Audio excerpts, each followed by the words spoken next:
When the holidays start to feel a bit repetitive, reach for a Sprite Winter Spiced Cranberry and put your twist on tradition. A bold cranberry and winter spice flavor fusion, Sprite Winter Spiced Cranberry is a refreshing way to shake things up this sipping season.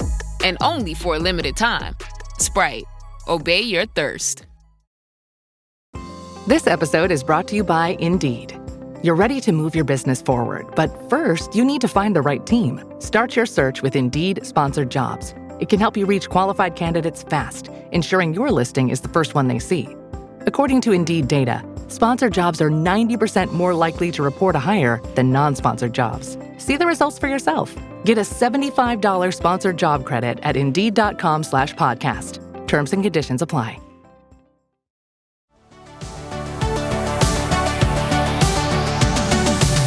Welcome to the Dr. Raj podcast with Dr. Raj Dasgupta, a show all about educating patients, students, and aspiring doctors about better patient care. Dr. Raj is a quadruple board-certified physician and associate professor at the University of Southern California. He was a co-host of the TNT series Chasing the Cure with Ann Curry, as well as a regular on the TV show The Doctors. And now, here's our show. Hi, and welcome to the Dr. Raj podcast. And once again, this is not just a podcast about, compiling all the medical knowledge you can. Don't get me wrong, I love doing that. This is a podcast about wellness, about being a good person, about helping others. And, I always say this, it's a little repetitive, but what I love about having my own podcast? I get to invite my friends, and I love all my friends. So, of course, today is a special combination because it's not just about one of my friends.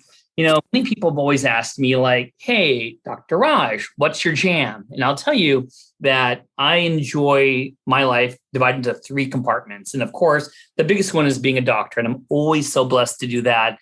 And but there are other parts. And the two other parts is teaching. And for those of you who want to hear me just rattle off some physiology or biochemistry, then that's a different podcast. It's called Beyond the Pearls. It just got released. So that's if you wanted me to talk about medicine today. But the third part of my life, which I don't get to talk about a lot, is media. And I am the luckiest person in the whole world. I got to be on this doctor's TV show for a bunch of seasons. I got to hang out with the legendary Ann Curry for a season. And right now I do ABC News and I get to talk about our pandemic. So people have been asking me like, hey, I kind of want to do a little media. This is kind of my jam. I'm a resident. I'm a medical student. I'm in college. And I can't seem to answer these questions correctly. So I'm actually going to talk to someone who could actually mentor you, who does this for a living, who knows the correct answers. And her name is Candis Melamed. And she is a friend of mine, but I know her because on the Dr. Raj podcast, there is another guest, which is her husband, Dr. Benjamin Emanuel, who I got to tell you, I have a little crush on him. He's like one of my best buds, man. And I'm a little jealous Candis is married to him, But anyways, let me talk about Candis and only Candis right now. So, she is the founder and CEO of Spotlight Group Agency. It is a full-service PR-driven communications agency specializing in the health and beauty industry, having represented notable medical experts, building them into a key opinion leaders. Candis quickly gained a reputation for being the quintessential pitch guru, that's in quotes, over the years. She has prided herself on conceptualizing exceptionally unique story ideas that get her clients noticed and remembered by key editors, producers, and writers. Candis is viewed as a leader in health and beauty public relations, compelling one of America's top PR experts, Howard Bragman, to refer to her as the Mick Jagger of health and beauty PR. That's kind of cool. Throughout her career, Candis has fostered an array of notable media relationships, resulting in long-term public relations successes for her clientele, which range from medical experts to indie beauty brands, as well as medical aesthetic devices and treatments. So with that being said, Candis, Thank you for joining us today. How are you? Well, thank you so much for having me and for that intro.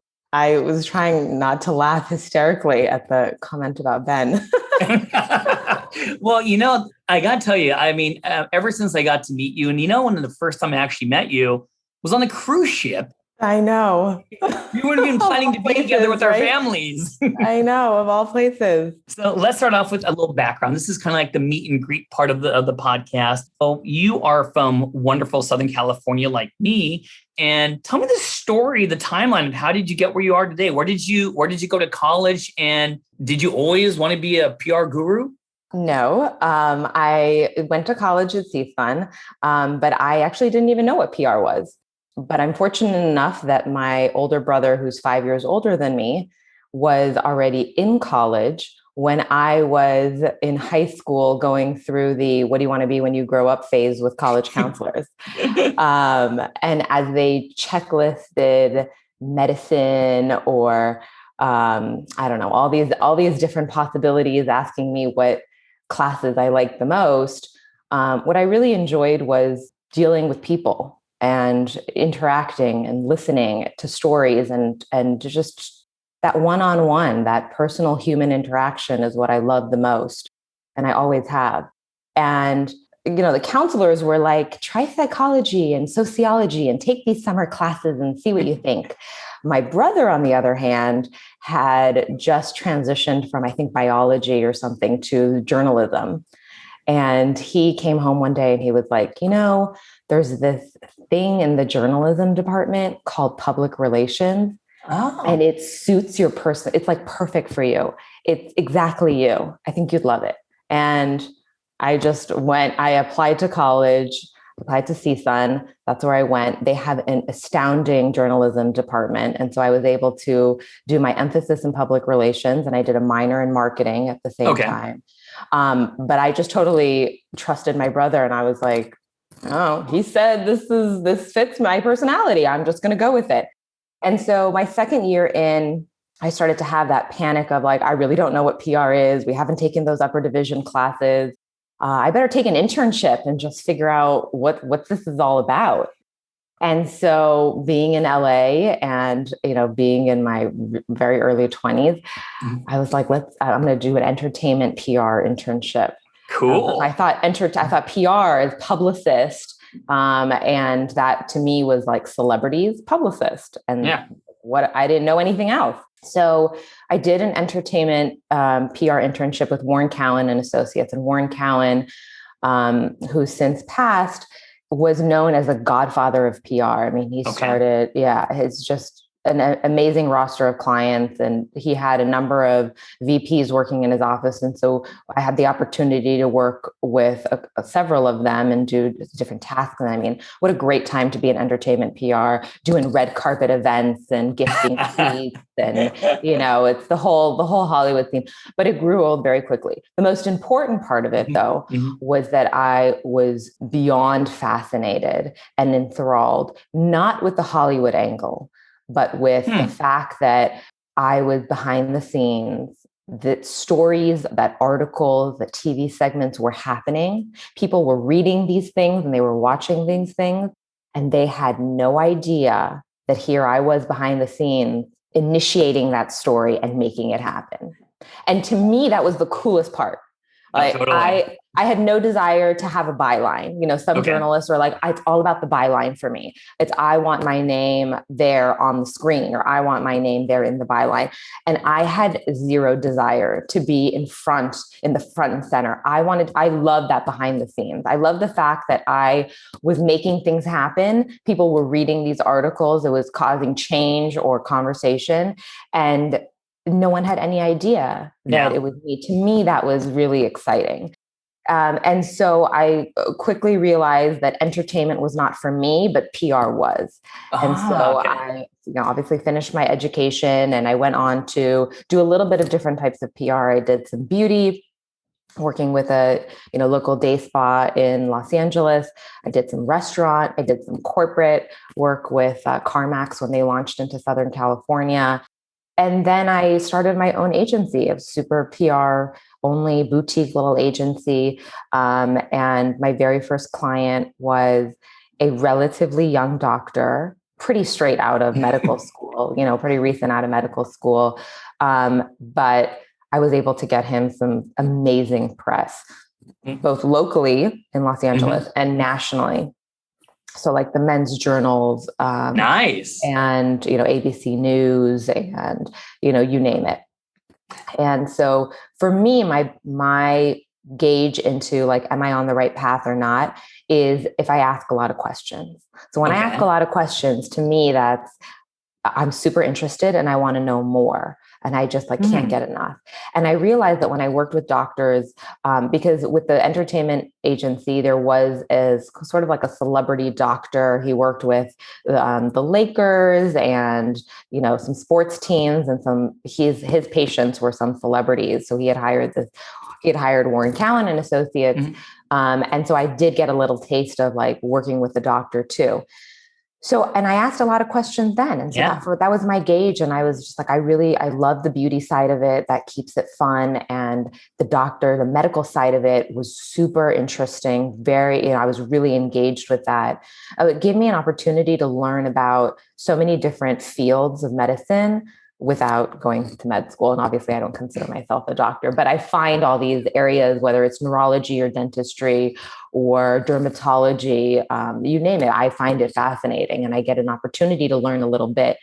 And so then I as I was starting my agency, I just decided to hone in and specialize in that health and beauty. I'm like, I just want to keep it strictly to this area. And I loved working with doctors. And so that's kind of where I've gained my reputation and my niche. I love it. And so I got a couple of questions. So I'm gonna throw the cultural question out there. So one thing in common. So I'm married and I have a beautiful wife who's Persian. I got this awesome Persian family on my side. And I know you and your husband are Persian. So, I'm going to ask you the question, because there is a little overlap between my Indian side. When I was growing up, my dad was always kind of like, hey, always kind of, maybe you want to go the route of medicine, maybe you want to go the industry, maybe you want to do these things. I love that you are an independent woman and you're like, no, I want to do PR. It's awesome. It's fun. It's your passion. How did your parents kind of think about that? Did they grab your hand and do the slap on the wrist and not at all, actually send you back to the counselor one more time? No, no, not at all. I was actually really fortunate that I was always encouraged by my mom. She was like, I really don't care what you study. I don't care what you do. I just want to make sure that you do something, you get your education and you do something where you can take care of yourself. Like you can feed yourself and you're not going to be dependent on anybody, period. And that was it. She's like, that's all I care about. I don't care what you do. I don't care what you study. Just find something you love and that you can make money from. And so Dude, go mom. it was, yeah. I mean, my mom, seriously, right? And I was the first girl on my mom's side of the family to get a college education. So that was pretty big. That was pretty big. And so it was nice to have that support. That was like, I just want you to find something. Don't care what it is. So that pressure wasn't there, but I always felt like I put it on myself, was, when you don't have it from an outside source sometimes, or maybe I'm just self-driven like that. I don't know. You're probably just self-driven. You're my favorite type A in the whole world. I hope you know. I am so type A. Yes, I will admit that all the way. Now, let me ask you this. Like, when I'm looking at your timeline, there's some college internship. Now, it's pretty awesome that you went from, was there a first job or you just decided right away, I want to be my own CEO? How do you determine right away that that's a risk and that's an investment and that's time? Yeah. A little bit more. How did you know you want to be a CEO? Well, it wasn't right out of college. So I had that first internship, and it was a pro and a con. So most internships, and when I give advice, and by the way, I love that you said the word mentor early on, because I am all about mentoring. I have an amazing one myself. So fortunate to have found one of my college professors as my mentor. And so I do believe in mentoring people. And typically what I say about internships is like, do them for a summer or do them for like a quarter or semester, move on every 3 months, because it gives you an opportunity to look at not just different, if, for example, if it's PR, it not only gives you a chance to look at different areas of PR, whether that's tech or fashion or entertainment, it also gives you a chance to look at corporate structures versus, boutique structures versus, like different environments and how people are. So you can get a sense of like where you want to land. I didn't do that. I stayed at that internship. I give that advice. I stayed at that first internship for a year and a half, actually. So really? It was my first internship. It was also my only internship. And it took me through the end of college. And so on the upside of that was I stayed so long that I was able to gain trust enough to actually not just write the pitches, but send the pitches, communicate with journalists. Okay. And I was able to see projects all the way through. So I got a sense of not just working in a PR office, but I got a sense of actually taking ownership of those media hits when they happened. And so it only led me to love PR more. Okay. But, so I had that internship for about a year and a half. And then when I graduated college, I was working for a boutique agency that did kind of a little bit of everything. So that restaurant, that corporate, a little bit of beauty. And then from there, that's when I took the leap. And I was like, I'm just going to give it a shot. I'll give myself 6 months. And I didn't start that thinking I'm going to be a CEO. I was like, I just, want that autonomy and I want that ownership. I've always felt like I was, not anymore. But when I first started, I always felt like I was the young one in the room. I was the youngest in the room. And it's hard to be taken seriously when you're the youngest in the room. And so, in that first job I had, I felt like instead of, moving up and getting more responsibility and being able to go out and meet with clients or bring in business after being there for a period of time. And I was this company's first hire. So she was working out of her house and then moved into an office space. I was the first hire. She hired somebody who was a little older than me. And then that person was the one that would go on the business meetings. And so it was it's fine because these are the experiences that cause you to grow. And I really felt I was fortunate enough to have my parents' support in doing this. And that's really what it comes back down to at the end of the day, is having that backbone. Right. Yeah. And so, I took a leap and I was like, I'm going to give it 6 months. Worst case scenario, if I don't get a client and I can't make this happen, just go back out and apply to other jobs. It's not like, I've got much to lose. And so within that short period of time, I got, my first client. And then, that was kind of put all my energy into that to really make it the best that I can. So I can have case studies to talk about and really see if this is what I want to do. And it's tough. It's tough to be your own boss, but I'm fortunate enough that my dad, and I kind of feel like I've got entrepreneurs kind of on both sides of family. So I kind of pulled in that energy and that support. So my dad is also, he's an engineer, but he has his own machine shop. He's his own boss, and I'm totally a workaholic like that. Well, hey, let me switch gears a little bit because, I was thinking about naming this segment, How to Step into the Spotlight. Love it. Running your company a little bit. Yes. Now that we did the beginning and we know that you know your stuff. So be the questions and they have I'm going to have some questions that my med students and residents have been asking me and some questions of people who just want to get into PR, but let's get some definitions down because I'm always confused. So I'm going to bang out some questions. You're going to answer these. Okay. So, all right.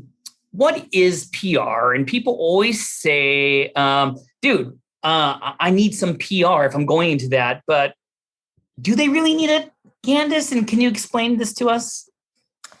So that's really interesting because I hear that all the time. I need some PR. I need some PR, especially from doctors. Like, I need to get some PR. But then the question really is, what is it that you want? What is it that you're trying to achieve? What's the objective? So whenever I hear anyone say, I want some PR, my first question is, what's your objective? Let's start there. Okay. Because typically the first thing I hear is, I really want to grow my practice. I want to, get some more patients. And then the response is, that's not what PR does. So let's look over to maybe marketing. So PR is like this loose term that I feel like people kind of throw around without really understanding what it is, what it's designed to do, and how to utilize it or how to leverage it. So PR, which stands for public relations, obviously, is when you are pitching, you're giving ideas or story suggestions to writers, to editors, and to producers. So it depends if, you're looking to get into online stories or print stories or television. You're giving them the idea. You're saying, I've got this expert who can talk about X, Y, and Z, right? Just like how you were saying, I was on ABC News talking about the pandemic. Yeah. Let's say there's a publicist pitching you to the producer at ABC News. Hey, I've got this Dr. Raj. He's an expert because of these things, and he can talk about how the pandemic, what your viewers need to know. Okay. That puts it in the producer's court to put a segment together. And so that you may be one expert, you may be one of three experts they talk to. They may decide, this isn't really something we want to cover right now. So then your publicist is going back and forth. Oh, he can talk about this. He can talk about that. These are all these different ideas. When you're interviewed, you don't know what those questions are in advance. You have no control over the question. That show is going to edit that segment however they want. You may talk to that reporter for 30 minutes and they will use a 30-second soundbite. Or you may answer 5 questions online, like email questions, interview questions, and they'll use 1 sentence. You don't know what it's going to be. But ultimately, when that thing gets published or when that thing goes live or when you see it on television, it holds about 100 times more credibility than if you had paid for that TV spot or you had paid for a print ad, which is, what's considered marketing. Yeah. So PR is designed to build a brand, and a doctor can be an individual brand. And, when you are trying to build yourself as, let's say, an expert, you're creating a brand.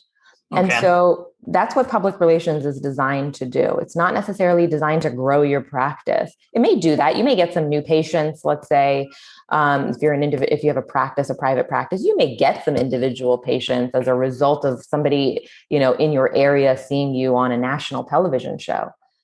But that's not why you're doing it. You're doing it to really grow a brand. So are you one of the conduits or a person who focuses on public relations to get you the most credible segments on a TV show, on a magazine, on a radio talk show? Because those are the ones that really, when people look at you or research you, those segments, those articles are the ones that really add the most to your credibility. Am I saying it correctly?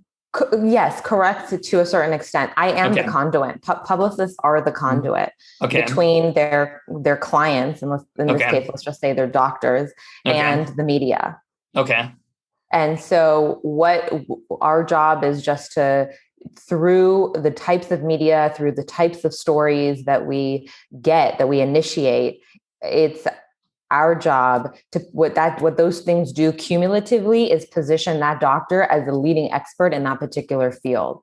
So whether that's like dentistry or that's dermatology, and that's where I would say that when I work with individual physicians and I position them to be key opinion leaders, that means I position them to be go-to sources, go-to experts. And so when, let's say, people are looking up like the best dentist, or they're looking up like, leading dermatologist, What happens when you do media and it populates online is that those are the things that organically SEO you. And so when somebody else is saying Dr. Raj he's the guy we're going to, we're ABC News and we're talking to Dr. Raj. When viewers are watching that holds more credibility than when Dr. Raj has an ad that says, I'm Dr. Raj. And with a big smile on my face, of course. and this is what I do. I love that. It just holds more credibility. If somebody else is talking about you and somebody else is indirectly saying, this is the guy we go to, he's our go-to guy for this topic. And then the public who's watching or reading that sees you, begins to see you that way, not after one time, not after one article or one story, but over time. Yeah. So let me compare that to the other word, and you used it briefly, marketing. So here's PR on my left hand, marketing's on my right hand. What's the difference, Candis? Explain. I think it's really important to realize that PR is a tool of marketing. So if you look at it as an umbrella, marketing is our big umbrella. Okay. It does so many things. You do advertising, you build brochures or material for your practice. You do newsletters. You will do, reputation management.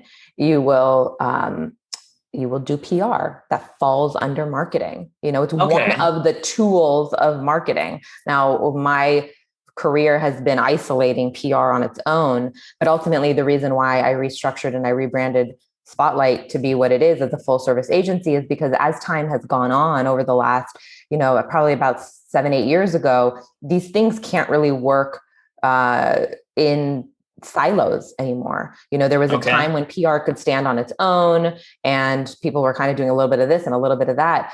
But from my experience, in order for an agency to really catapult a client, so you're not just on a hamster wheel, you really have to have these things working. You have to have marketing working in conjunction with PR, in conjunction with social media. You've got to kind of have all these cylinders. And if your goal is really to move forward, then you're not going to just build a website and, do some social media. You want to build that brand. But then when you build the brand, when you do PR, who's going to leverage it? Who's going to know about it? Well, that marketing person will take your media hit and blast it out to your patient base on a newsletter.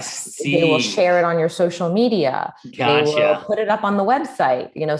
So marketing is where things are more controlled. You choose the words you're going to write. You have control over the imaging that's used. You can develop a brand through marketing, a certain look, a certain feel, a voice, a tone. That is where that's marketing's role. So let me ask you this. So let me break it down for everyone else. So if I'm doing marketing, is that something where I'm paying to get that ad? I'm paying to get that picture out there. I'm paying to be on a website because number one, I'm paying, but number two, that's how I can shape it and present it the way I want to present it. Is that versus PR, which is it's free, meaning that no one's really paying me when I do some of these things. You're not paying the writer or the editor. So in marketing, let's say for advertising, the difference between advertising and PR, I think that's a easier way to break this down. Okay. If I'm advertising in a magazine and let's say Allure,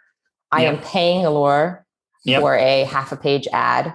Okay. I know exactly how much space I have. I create the ad. I pick the colors, the font, the wording. Gotcha. They will not change anything. They will take what I give them and print it in the magazine. Yep. If I'm pitching Allure, I don't pay them. I just talk to a writer and editor writes whatever they want after they interview my client based on what the client said. They will interview the client. They will write whatever they want. They will use however much they want. I don't see it before it gets printed. And the only time I see it is once it's published. So watch your language. You never know. So learn how to speak in sound bites, answer questions thoroughly. I've got all those insider tips. So let me ask you this, because you're already kind of mentioning things. So, times have changed. It's amazing. I mean, how old I'm getting. Don't want to give my age out, but social media is huge now. Maybe not so much when, when I first started or I first heard about these things. Right. Is social media part of that equation? You mentioned it in your previous answer. Is it part of the marketing and part of the PR, social media? I would look at it as another tool, and it's kind of evolved into something really interesting. I kind of see it as this hybrid between PR and marketing, because if it's done right, it can hold the same credibility as PR. Remember, we talked about how PR that's the gold standard, right? That's what you want, is the PR, because the PR holds the most credibility. Okay. PR holds the most credibility because that's somebody else saying you're amazing. Yeah. Social media, if it's done correctly, meaning if you don't use your social media platform to be a billboard, then and you're viewed as a place that people will land to get some insight and to get some of your expertise. Interesting. Okay. Then it can be a little bit of both PR and marketing. So it can hold the credibility like PR does. Yeah.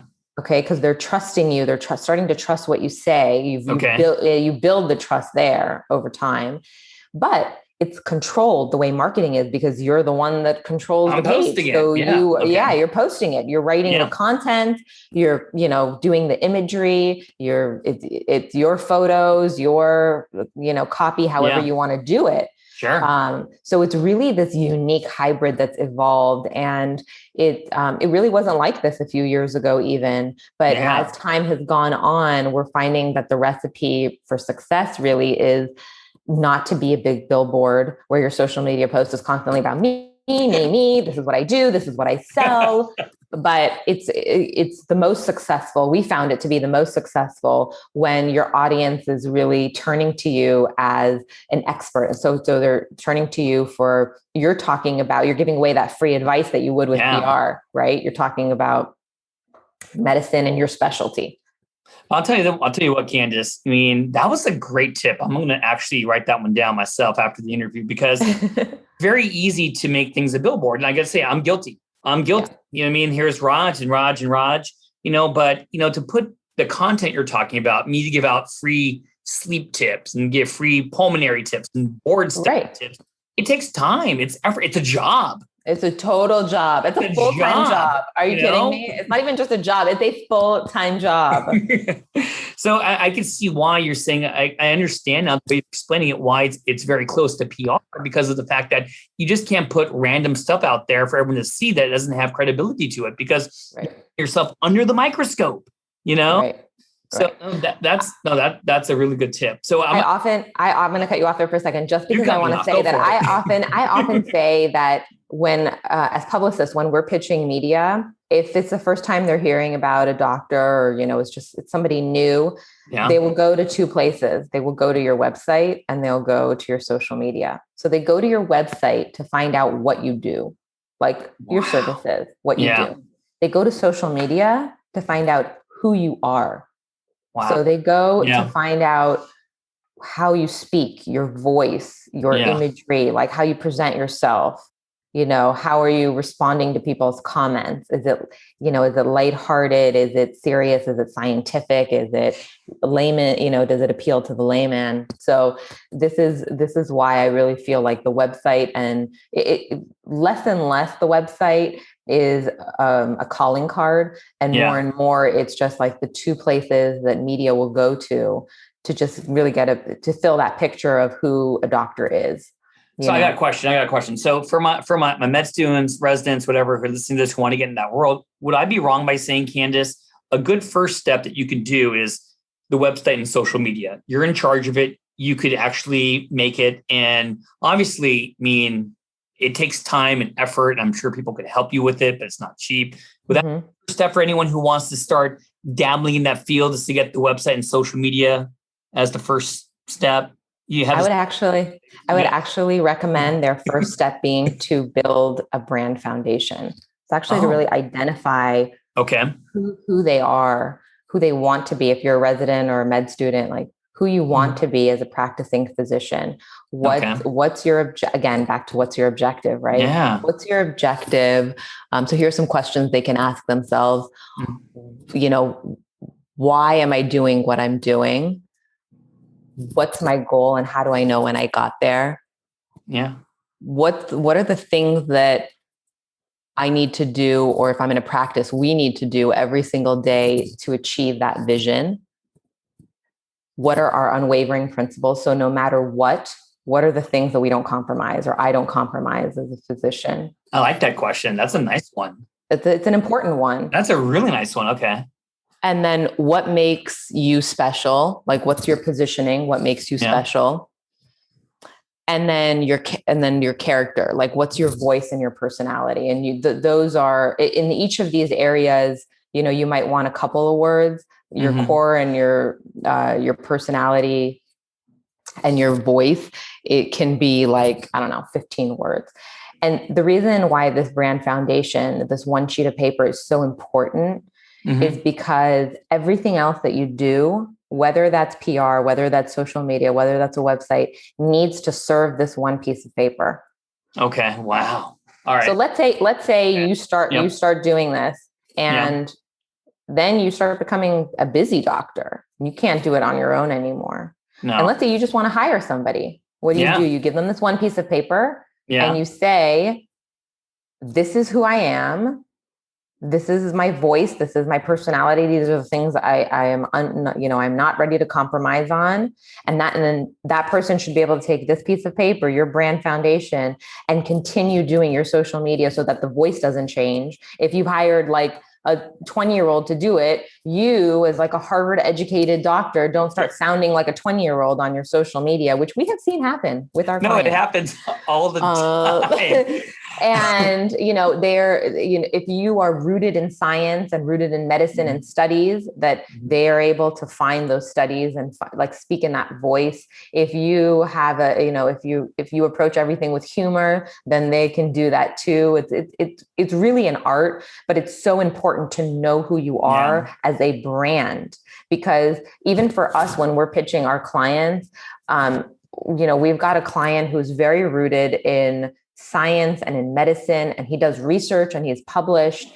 And so when we're pitching PR, like our PR ideas and our story ideas very much follow that same voice. This is not something that is or should be cookie cutter for anybody. Websites shouldn't be cookie cutter. They should reflect who you are, right? I just said what you do and who you are for your website and your social. If you haven't answered those core questions, how can you build a website? How can you start social? And I got to tell you, this is where I think many doctors like myself, I'm the only one here. I'll use me as an example. The hardest part is finding that voice. It's not easy. It's not cheap to take your brand and go with it. You know what I mean? Right. You're too busy yourself, patients, doing whatever other people are doing in their lives. So it's a lot. Yeah, I got to tell you. But it's important. And it's important to be authentic. Like Dr. Raj, you are very authentic. You have a very specific, unique voice in the way you approach things and the way you talk about things or explain medicine, that is very relatable, but very light and not super serious. So you have a very distinguishable tone and voice. And I think that that's part of your brand. And that is when, definitely. If you have got a publicist and they're pitching you, it carries through. It needs to carry through. Your social media needs to reflect that. Your website needs to reflect that. And you do it in a number of ways, right? But it's so important. In fact, I would say it's critical before you do anything else to really check in with yourself as a student or a resident, as a doctor, and answer these questions. Look at these core questions and answer them for yourself, because everything else you do, if you don't follow this and you just start randomly doing things, you are going to be fragmented. You're not really going to be building a brand, and you're just going to be doing it for the sake of doing it. And at that point, it's like throwing something on a wall and seeing what sticks. What's the point? Now, this leads to my next question. So, terminology. There's agents, there's managers out there. And I think that, when I first started, I didn't know there was a difference. You've taught me so much. And I got to say, on a side note, Candis, you really know your stuff. I mean, you break it down super nice. So I'm just going to let you know that you're the woman, dude. But thank you. Is there a difference between agent and manager? And you know what I mean? Is it the same? Yeah, agent, manager, or publicist. Who are you? Yes. Who are you? Are you the PR guru? Are you an agent, a manager? How do you do it? I'm a publicist. So there's agent, there's manager, there's publicist, and even within those, they have specialties. So you can have an agent, and then you can have a commercial agent. You can have, it's like med school. It's med school, Candis. I know. So a manager, so a publicist, this one's the easiest one. A publicist is really about the media relations side of it. Okay. So whatever you're doing, it's the publicist's job to help get that word out in media. Okay.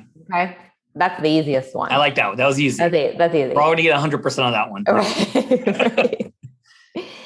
Right. Agent and manager can become a little tricky, but a manager is, I think, also is more about, and this is, I think, a little bit more entertainment related.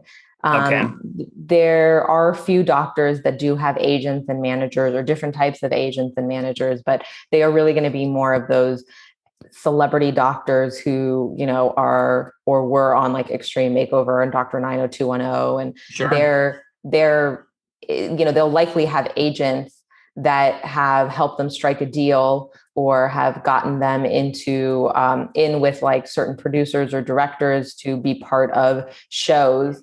So like maybe they're even consulting on like Grey's Anatomy or those types of medical based shows, right? And there have been so many of them. A manager, I think, is a little bit more entertainment based. I actually think some chefs have had managers as well. And that's really like guiding career. So like, let's look at, let's look at it as like career types of choices, but a manager will negotiate for like a celebrity. A manager will find them a job and that, like on a series, let's say, and then negotiate, how many episodes and what their fees are and all that. Agents, and I've worked with a few commercial agents myself because of some of our clients, and they're great. Their job is really to kind of pair you as a doctor, let's say, with a brand. So, you're a dentist and you're going to you've gotten a contract with Oral-B through your commercial agent to do a number of things. And that could be, to help promote some new product on social media, to go to New York and do a media tour, a meeting with editors and writers and doing TV shows for, a day or two, to lend credibility to a certain product. Right. And you do that as a physician when you've built to the status of a key opinion leader, when you are known go-to source. A KOL. A KOL. I know, my favorite I've seen your videos. You love the KOL. That's what I do. I feel like, because I think when you hit that level, you can be a medical expert. But when you hit that level of becoming a key opinion leader, that's when, companies, and whether that's when pharma starts coming to you and saying, hey, we just got FDA approval for this new treatment, and we want you to be the voice talking to media, telling them about it. And when, or like, again, you get a commercial agent and you've hit that status of being a key opinion leader so that big brands want you to be the one that talks about their brands to media. When you've hit that KOL point in your career, like that's the gold standard to me. It's not just like, it's great to be a medical expert and be on TV, but that's also another way that media can really help, and has helped doctors do more for their career than just be interviewed and just build a brand, right? Now they're able to get paid for it. Now they're able to make, some extra money. So that's when the money starts coming in. It can, if you've done PR, if you've done enough PR long enough, and I really pride ourselves for having represented some of our clients for, as long as even, 10, 11 years, even if it's like 3 years or longer. That long-term relationship, that ability to keep going and keeping your name top of mind. So when people are thinking about certain industries, you're the name that pops up, or they're searching, you're the name that pops up. When you hit that level, you are able to do more. A lot of doctors will leverage the PR that they've gotten, the fact that they've become the go-to source, to potentially transition out of insurance-based practice to being a part concierge practice, to being able to charge an admin fee, to being able to, potentially get approached by companies to get paid to speak at podium, at conferences, to media on behalf behalf of a brand or a product or a treatment. So there's more that can be done in the bigger picture as you move forward and push forward with PR as a doctor. So this is great. So let me just do a couple plugs. So Candis Media are always on the same track. I don't know if you know this, because just maybe a few days ago, I did a podcast about concierge medicine with the coolest doctors in the whole world, Dr. James Pickney. So check out the podcast. And that's interesting. It all relates together now. So I want to make sure I get to answer these questions. So a bunch of my students, my residents, people who want to do media, wanted me to ask you a few things. Number one, so they're so broad. And I think that's the main problem with me and people who want to get into media. We don't know what's the right question to ask. We don't know just yet what the brand is, but they want to know if they want to connect with media, what is the first thing to do? How do they get connected with media? What would you say would be the first starting point? Well, it depends on what your area of medicine is. So if you're like a dermatologist or a plastic surgeon, the type of media is going to be more beauty-based. But if you're a neurologist, if you're more science-based, internal medicine, spine surgeon, cardiologist, cardiothoracic surgeon, let's say, you're more medical, health and medical type of writers and editors. So there's a number of different things you can do. One is look at the articles that you're reading and where you see other doctors quoted. Who wrote those articles? Find them online. So you can search them. You can follow them on Twitter. You can follow them on Instagram. Begin to know who these writers are that write the type of stories that you would foresee yourself in. That, you're starting to track who these people are, who these writers are. And then obviously you can also look at any magazine has what's called a masthead. So if you open up a magazine, those first few pages, there will be a list of all the editors. So starting at like that, editor in chief, and it goes down to editorial director. It'll say beauty. Here's our beauty director. Here's our health editor. Here's our, beauty assistant, so you can see that. And then you can find names that way as well. The byline articles and those writers are really a great way to start and really becoming familiar with the types of articles that they write. Hey, I hear somebody who writes a lot about COVID. I really feel like I could be a great source for them.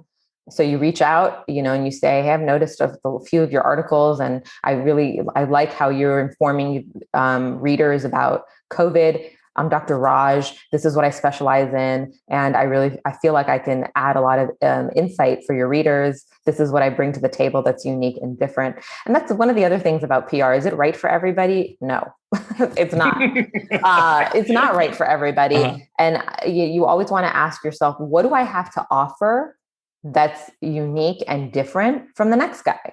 Because you're not the only, pulmonary specialist. You're not the only neurologist. You're not the only cardiothoracic. What is it about you? Why you? Why should writers and editors, ask that objective question? Why should writers and editors talk to you over the next guy or woman? I like that. Well, and here's the other question they're going to ask is, and you don't have to give all your secrets away. I know this is great. Any social media tips or techniques for medical students and doctors who want to get into that? Is there anything you kind of give advice on, Really, it's really interesting that you say that about medical students, because I am starting to notice that I think as our younger generation kind of starts entering in and they're more savvy about social media, even though I understand they don't really teach these things in medical school, or how to run a practice. Is that like anatomy? I'm going to Instagram 101. Right. Although I think it would be really helpful, like the business side of it. But that aside, this new generation of physicians that's going to be coming is naturally inclined to social media because it's just part of their life as an individual. And so if they want to start now, and I'm noticing a few, I think I talked to a dental student who has actually started to build a following, chronicling her journey through dental school, which was really interesting to hear. The way to do it is to always be mindful. Again, back to the brand. You should still start with that brand foundation, and that may change, and you may want to revisit that every 1 to 3 years, depending on where you're at and how your careers evolve. But if you are going to be doing that as a resident or as a medical student, and you really want to get into your social media, then really ask yourself what the voice is. Who am I? Who do I want to be? How do I want to be perceived? And that's how you build on your social there. And so much of social media is really not about what you post. It's about how you show up. Social media, we always describe it as like a party. It's like this big event. Getting all dressed up to the nines and showing up is your social post. Okay. And like you bring a nice little gift and that's your social post. Okay. But if you don't talk to anybody at the party and you leave, what was the point of having been there? So none whatsoever.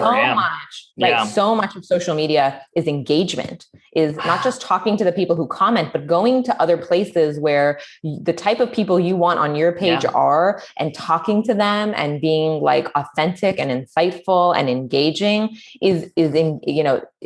that's what it's about.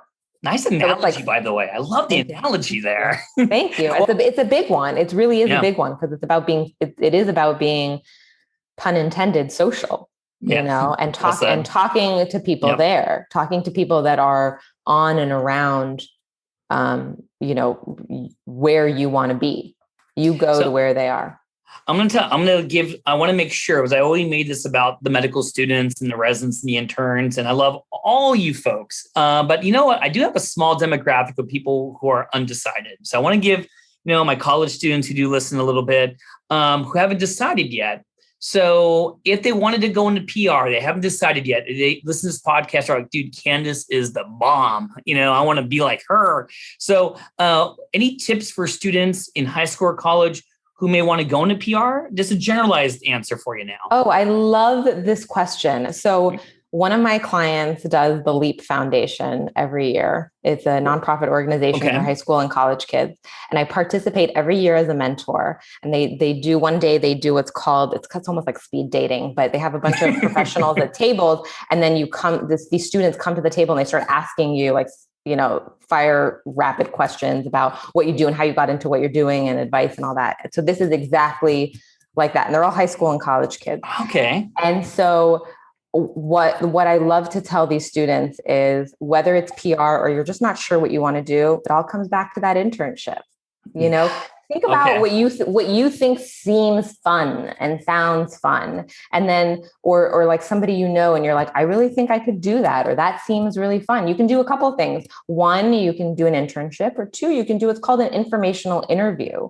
Reach out to that person and ask for 15 to 30 minutes of their time, either buy a coffee or, now with Zoom, people are more willing to give a little bit more of their time. And a lot of people like to talk about themselves, so they don't mind that question. That's me and you. And ask them, how do they get into what they're doing? Okay.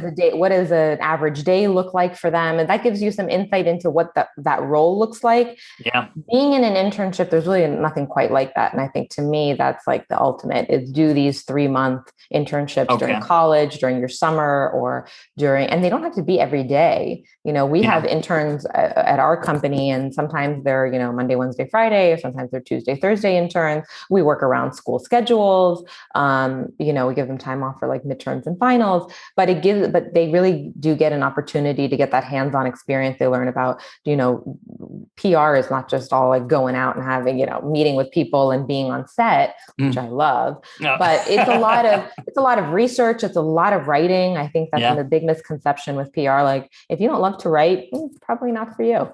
Like, it's a lot of writing. It's a lot of writing. It's a lot of learning how to communicate, being an effective communicator, and doing research to look at like what's going on, what's in the news, what are trends, what are people talking about, what are different outlets and angles, and what. So. Well, hey, and so this is one of my favorite questions. I know it's amazing, Candis. Where did this hour go, dude? I'm telling you. I don't know. I know. This is nutty. So, and you always, I don't know if you could read my notes through here. I swear you're cheating, because you always help me out. You mentioned things for my next question. So I love it. I did let people know that I was planning to talk to someone in the biz like you. So I got an actual email if I could ask this question. They didn't know it was going to be you, but they wanted to know that they're in college, and what is kind of like the average day of being a PR person? That was their question, but I'm gonna modify it. I'm gonna be a trickster because I think that what makes me impressed by you, Candis, is the fact that, I saw you on the cruise ship, have some kids. I think you got 2 kids, right? Yes. And, and you're married and you do a lot of balancing in the biz. Cause I also seen you on set at Chasing the Cure. Yeah, that's right. Everything, So what is an average day like for you being PR? And is it possible for my parent, soon to be parents out there, can they have kids and do this? Can you be a mom and do this at the same time? Is it possible? Totally. Well, you could be a mom and do anything, right? Well said. It's all about that female empowerment. You can absolutely be a mom. I mean, listen, it's hard no matter what, being a mom, period. I have so much respect for people that are just moms. I don't even think I could just be a mom and not do anything else. That is a hard job. But it takes a village with kids. It really does. It takes a village. No kidding. You just, I rely on a lot of help. So is Ben helpful? Is Ben helpful? He's amazing. Yes. All right. You're not just saying that because it's being recorded, right? No, but don't tell him I said that. Okay. I do lean on him. He's a partner in every sense of the word. And I do lean on him. But I mean, are you kidding me? I lean on my mom. I lean on a nanny. I mean, which is not easy to find being a father over here. I got to tell you. I would tell you. I mean, you just do the best we just do the best that we can, but I'm passionate about what I do and the clients that I work with. And I think that's so important and I'm lucky that I'm at a place where I work with clients that I genuinely love. That's awesome. I wouldn't work with you if I don't love you. I really believe in what they do. I believe in their message. And at the same time, I only have a handful of clients. I'm not trying to be a huge corporate company. I like having a small boutique agency where I can be very hands-on with my clients. That's awesome.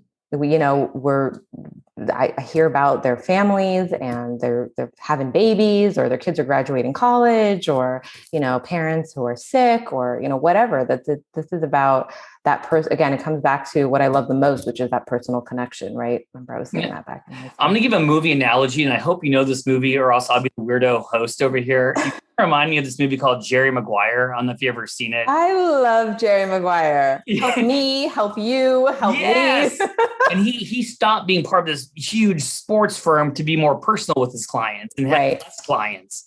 You may be the new Jerry Maguire of 2021. I got to tell you. That's a really great. Thank you so much for that. I like. You're welcome. Now I got to tell you, I'm a little sad that we're having to come to the end of the interview. But I want to do the right thing, which is, if anyone out there wants to learn more about Candis, if anyone wants to get a publicist or anything like that, how can they get a hold of you? Can you talk about if they want to go to the Leap Foundation because they're my college students? Can you give some info so people know? Absolutely. They can always find us online at spotlightgroup.agency. My email is Candis, Candis @spotlightgroup.agency. For any of those students out there who are looking to ask them more questions or want some mentoring or anything, I'm more than happy to shoot me an email. I'm very responsive. You can find us on Instagram to see what kind of projects we're doing with other clients and things that we've got going on at Spotlight Agency with no E. So AGNCY. Spotlight Agency, no E. And then Leap Foundation is amazing. Really a worthwhile organization that I've participated in for, I'd say, probably about the last 13 years. And they're just leapfoundation.com. And that is great for high school and college students. It's a 1-week summer program.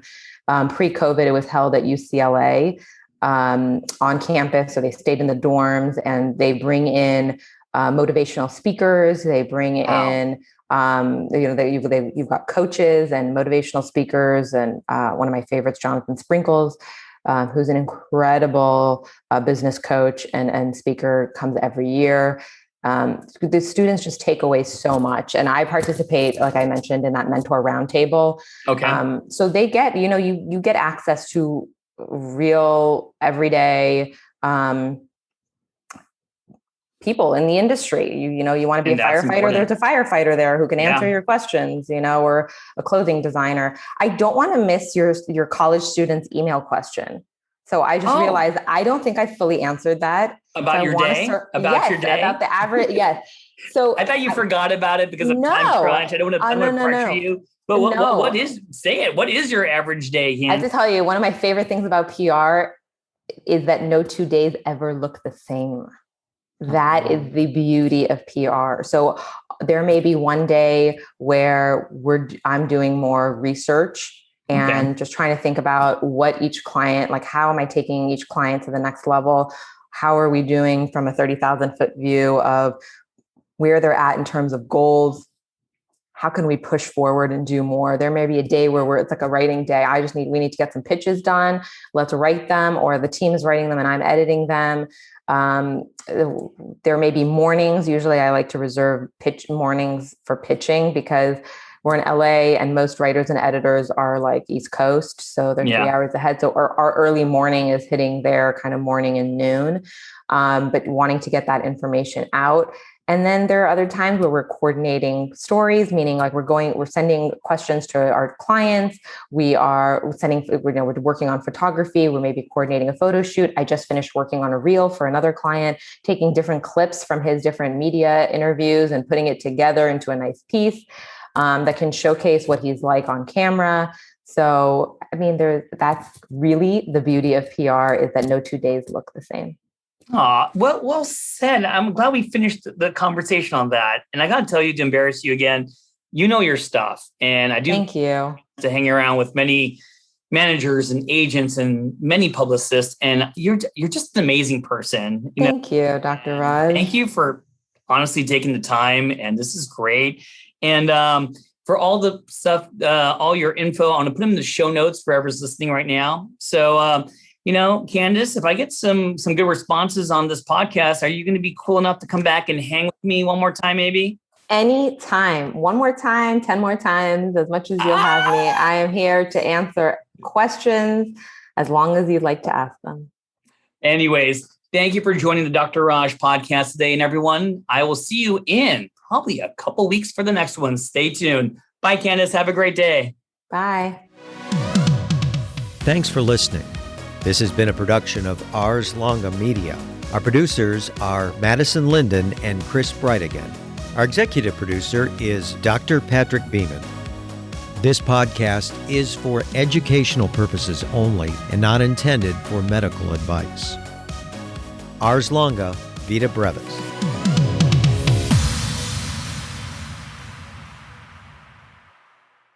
Hey, Ryan Reynolds here for Mint Mobile. One of the perks about having 4 kids that you know about is actually getting a direct line to the big man up north. Mm-hmm. And this year, he wants you to know the best gift that you can give someone is the gift of Mint Mobile's unlimited wireless for $15 a month. Now, you don't even need to wrap it. Give it a try at mintmobile.com/switch. Upfront payment of $45 for 3-month plan equivalent to $15 per month required. New customer offer for first 3 months only. Speed slow after 35 gigabytes if network's busy. Taxes and fees extra. See mintmobile.com.